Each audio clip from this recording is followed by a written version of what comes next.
Atenção! Você está no Só Papos MMA. Neste canal você encontra os melhores papos sobre MMA, com treinadores, atletas novos e lendas do esporte. O link do vídeo completo está na descrição. Bom vídeo e inscreva-se no canal. Mas voltando ao jiu-jitsu, né? Você contou um pouco da história de você ter um pouquinho mais de autoconfiança. Isso, o jiu-jitsu é uma ferramenta importante que o jiu-jitsu dá. E às vezes até demais, né? Saber dosar isso. Né? Era difícil, a época da né? galera... Ainda mais na adolescência, enfim, assim, você ainda tá, né, testosterona lá em cima, querendo se provar pras menininhas. Então, dosar essa autoconfiança e a arma que você tem, né, cara, como um lutador, até chega a ser até perigoso, né? Mas interessante. Tinha... eu não sei... Quando você começou? Qual era o ano? Eu comecei em 94, 95. Então é a mesma geração do protetor de boca e vamos pra noitada sair na mão, né? Sim. Nunca nunca rolou pra mim. Eu tive muita sorte que logo depois eu me mudei fui pra Santa Catarina, né? Eu treinei um pouco em Friburgo e eu nas férias treinava na Strike. De 92 a 94 eu fazia esse esquema. E aí quando com 14 anos eu fui morar em Santa Catarina com o meu coroa. E aí eu comecei a ter aula com Paulo Sérgio Santos, que era um professor de judô também, professor do meu pai, também da Aliança. Mas ele ele estimulava a competição de um jeito singular, poderíamos dizer. Mas ao mesmo tempo exigia muito respeito hierárquico, inclusive, que também me ajudou muito. E eu valorizo muito a sabedoria de alguém mais velho do que eu, mais experiente do que eu, que entende de algum assunto que eu não entenda, entendeu? Às vezes mesmo mais jovem, eu sou um cara que sempre pauso e tento ouvir o que a pessoa está tentando me falar, porque... Eu acho que essa arrogância só atrapalha quando você acha que você é bom em uma coisa e aí você acha que é bom em tudo. Não acho que procede. Legal. Então, eu acho que a cultura dos meus professores me protegeu muito desse excesso de autoestima que você falou, assim. E eu nunca fui um cara... Difícil falar nunca, né? Porque outro dia minha mulher me corrigiu e falou, não, você não falou isso, foi diferente. Eu falei, então a gente tá sempre...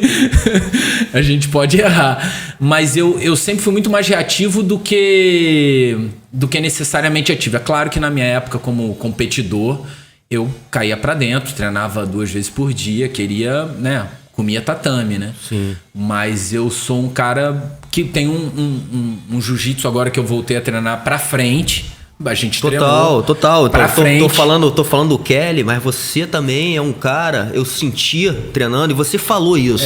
Eu avisei, né? Eu falei, legal cara, porque você tem essa noção eu tenho. De chegar e falar, meu irmão, eu sou competitivo. Então, assim... Não é por mal, A gente até ficou um tempo, assim, antes de treinar, você queria treinar com outros caras, falou assim, pô, vamos treinar. Eu sabia, lógico, eu vou treinar tranquilo contigo, né, meu irmão? Eu entendo, né, que você não vive disso hoje, enfim, não pode se machucar, não pode ralar a cara. Não, até em certos momentos posso, né? Mas em outros não. Exatamente. Mas eu tenho e outra, assim, você foi, cara, falando da geração, porque você atravessou uma geração. Você participou, acho que a gente, de uma geração que teve uma evolução ali, né? De muita coisa, né? Como você falou ali, porra, nessa época, quando eu iniciei, meu irmão, era porrada em todo evento que a gente ia, meu irmão. Não era legal. Então, assim, tinha um clima meio selvagem, inclusive dentro das academias, já tinha esse ambiente. Mas você era um cara de linha de frente, você não era só um praticante, você era um cara competidor dentro de uma academia grande que só tinha fera braba. Isso. E você era, porra, um dos caras. Né? Pouca gente sabe disso, mas assim, você... Por que eu tô falando isso? Porque são botões que você foi colocando ali na sua vida, cara, e de certa forma te moldou, né, como pessoa. Você passou por essa experiência como competidor de linha de frente de uma academia grande. Eu tenho a sorte de ter participado, assim, de um momento super interessante de... Eu tava conversando com o Fábio Gurgel, que ele também me convidou para bater um papo no back-to-back dele, e era uma época de muita muito casca grossa, muita truculência, Sim, sim. muito quem é mais brabo. E por um lado, isso era uma época divertida, porque tinha muito maluco na academia. Muito. E uns malucos, gente boa pra caramba, mas maluco. Sim. Entendeu? E você brigava com os malucos, e os malucos brigavam com você, e como você mesmo disse, era uma época de formação. Assim, hoje o jiu-jitsu toma um outro lugar. Sim. Tem uma proteção, né, pro executivo, você encontra um parceiro de treino. Quem quiser tomar o rumo da competição, toma. Sim. Tem lugar pra todo mundo dentro dessa arte marcial, né? Tão bonita. Então, eu tenho certo... como você mesmo falou, me construiu muito e me deu muita fibra, né? Acho que a palavra é essa, fibra, porque era uma época muito difícil.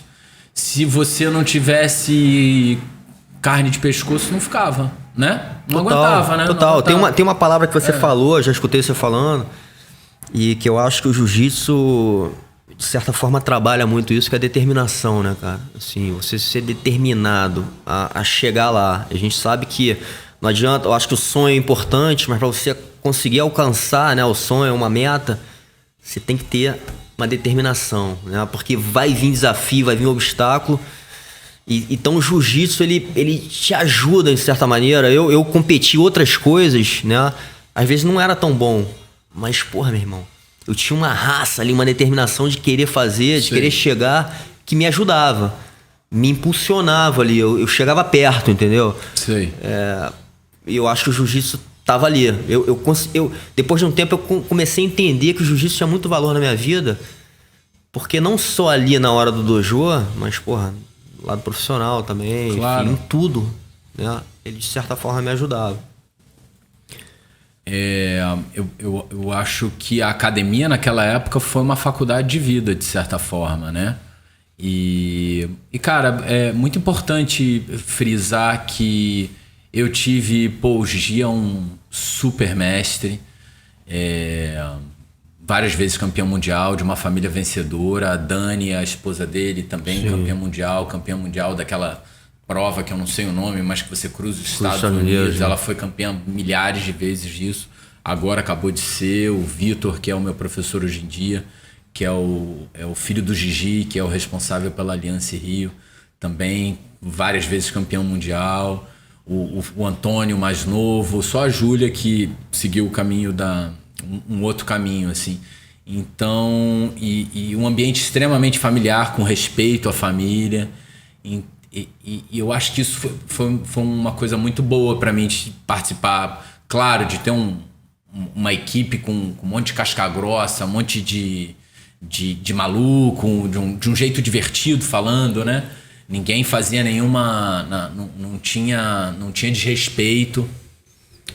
E quando tinha, era colocado no seu devido lugar. Sim. Mas é muito importante ter um mestre que valorizava muito a família e valoriza muito a família. Legal. Né? Isso eu acho que para um aluno é legal, assim, porque te ajuda na formação do ser humano que você está se tornando e vai se tornar, né? Não só do lutador, né? Total.